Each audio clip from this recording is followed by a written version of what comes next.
English stories. Belling the cat. Once upon a time in a big village, there lived a big family of rats in an old house. The rats were happy, except for one thing in their lives that blighted them, the crafty, wily cat who haunted the house, pacing up and down through day and night.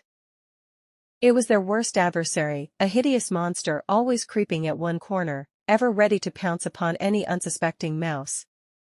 Their hearts of tiny mice pounded within them at every squeak of the floorboard.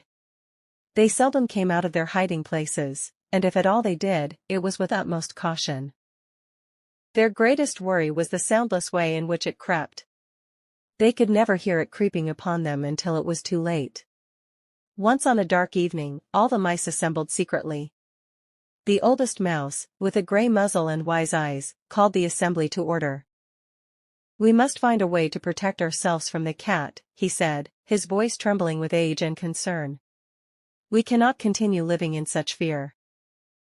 So, all the mice chattered and suggested lots of ideas like digging tunnels where the cat could not go in, and ideas about setting up traps, which didn't seem practical or useful at all.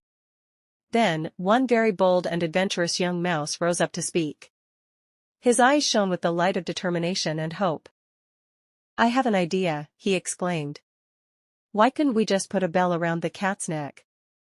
Then we could always hear it coming and have time to get away." Silence fell in the room. The other mice looked from one to the other in awe. It was the most brilliant plan. Oh, how they could look forward to life without the continual shadow of the cat over their house. The young mouse's eyes twinkled with pride as he saw approving nods and heard the murmurs of agreement. The oldest mouse coughed, bringing everything back into focus. "It is truly a wonderful idea," he said slowly. "But who among us will put a bell around the cat's neck?" All of a sudden, the room was still once again. The mice looked at each other nervously and realization dawned. It was one thing to suggest a plan of action but something else again to carry it out. The cat was fearsome and dangerous.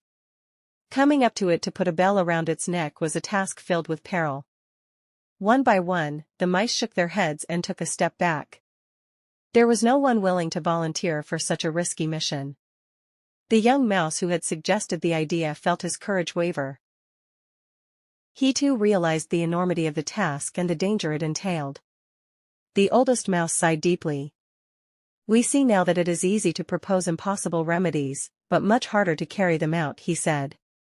The meeting ended, and the mice dispersed, returning to their hiding places, still haunted by the silent, lurking threat of the cat. And so, the mice continued to live in fear, their lives a constant game of cat and mouse, quite literally. The brilliant idea of belling the cat remained just that, an idea. A plan without execution, a solution without action. Moral of the story: belling the cat. It's easy to conceive grandiose plans and solutions, but unless someone takes the initiative to carry them through, then they are just words. Practicality and action are just as important as innovation and ideas.